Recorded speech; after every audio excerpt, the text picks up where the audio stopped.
पे क्लिक करते हैं। पोस्ट में जितने भी आपने ब्लॉग आर्टिकल आप पब्लिश करेंगे वो आप पोस्ट में जाके पब्लिश करें। यहाँ पर जो भी आपने आर्टिकल्स पब्लिश किए होंगे यहाँ पर वो लिस्ट आएगा और नया पोस्ट जो है वो आप इस तरह से ऐड न्यू पे जाएंगे। ऐड न्यू के जाने के बाद because we are using Gutenberg, ये क्लासिक एडिटर नहीं है, सो यहाँ पर हमारा टाइटल आएगा। अब ये जो डिजाइन है ये इस बेस पे है, ये जो आप देख रहे हैं यहाँ H1 का, just because of the theme.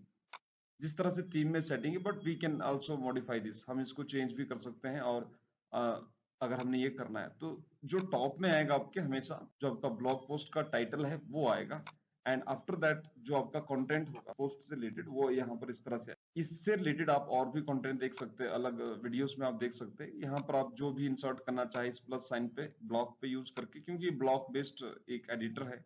आपने कोई इमेज अपलोड करना है तो आप सिंपली इस तरह से आप इमेज अपलोड कर सकते हैं, फॉर एग्जाम्पल लाइक दैट। सो इस तरह से आप इमेजेस ऐड कर सकते हैं। आपने कोई वीडियो कंटेंट ऐड करना है तो वो भी आप ऐड कर सकते हैं। जस्ट हैव टू अपने कोई कॉलम क्रिएट करने हैं, टेबल जनरेट करना है या कोई आइकन्स ऐड करना, ये एज पर दी थीम सेटिंग्स। आपकी थीम आपको क्या फीचर प्रोवाइड कर रही है, इसके अलावा आपने किस तरह के प्लगइन्स इंस्टॉल किए हैं इस एडिटर से रिलेटेड जो पोस्ट एडिटर है, सो ये सारी चीजें हम यहाँ से पब्लिश करते हैं। अब एक किस तरह से हम एक ऑप्टिमाइज्ड करके हम पोस्ट पब्लिश करते हैं उससे रिलेटेड भी आप वीडियो जरूर देखिए। And after that we do publish. तो ये पोस्ट का सेटिंग है जहां से हम जो अपना ब्लॉग है उसको हम रन करते हैं और जो भी हमारी पोस्ट है वो यहाँ पे आ जाती है। डिलीटेड पोस्ट, जब आप किसी पोस्ट को डिलीट कर देंगे, फॉर एग्जांपल ट्रैश में यहाँ पे क्लिक करता हूँ तो यहाँ पर हमारे पास एक ऊपर सेक्शन आ जाएगा जिसको हम ट्रैश करके कि जो हमने डिलीट कर दी, जो पब्लिक उसमें नहीं रहे। यस, सिमिलरली लाइक अगर पोस्ट है तो यहाँ पर कैटेगरीज है आपके। Yes, you can see that कि जिस भी रिलेटेड से अगर हमारा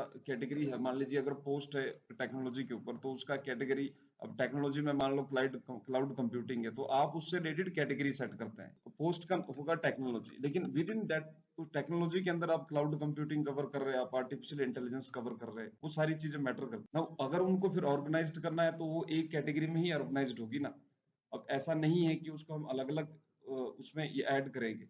अब एसईओ का कैटेगरी होगा तो एसईओ से रिलेटेड जब आप लिखेंगे तो वो एसईओ का कैटेगरी बन, इस तरह से यहाँ पर हम टेक्नोलॉजी करके हम एक पेरेंट कैटेगरी बना देते हैं। अब इन केस की टेक्नोलॉजी के अंदर आर्टिफिशियल इंटेलिजेंस एक और कैटेगरी होगा, सब कैटेगरी होगा, और को ऐड करने के लिए then we can do it like artificial intelligence में आपके पास अधिक ये है कंटेंट आप पब्लिश करते हैं तो उसका अनदर कैटेगरी बने इस तरह से, और इसका पेरेंट कैटेगरी टेक्नोलॉजी आ जाए। And here you can see that ये मेन के पेरेंट कैटेगरी हो गई, ये सब category, these are the thing. Now tags, अगर हम टैग्स में जाए, tags are the those words which is when somebody click or search or your website or even on search engine, these tags help to identify search engine that how much content उससे related आपकी website में है। और website में भी अगर आप tags provide करते हैं, for example artificial intelligence, so artificial intelligence tag जो है जब कोई यूजर उस पर क्लिक करेगा तो आपकी वेबसाइट में जितना भी कंटेंट उस आर्टिफिशियल इंटेलिजेंस से रिलेटेड है वो सामने आ जाए। वेदर आपने वो artificial intelligence for example SEO के टॉपिक में लिखा हो, आर्टिकल में लिखा हो, या आपने वो क्लाउड कंप्यूटिंग में यूज किया हो, वो कहीं पर भी किसी भी कैटेगरी में हो वो वहां से, this is how tags work.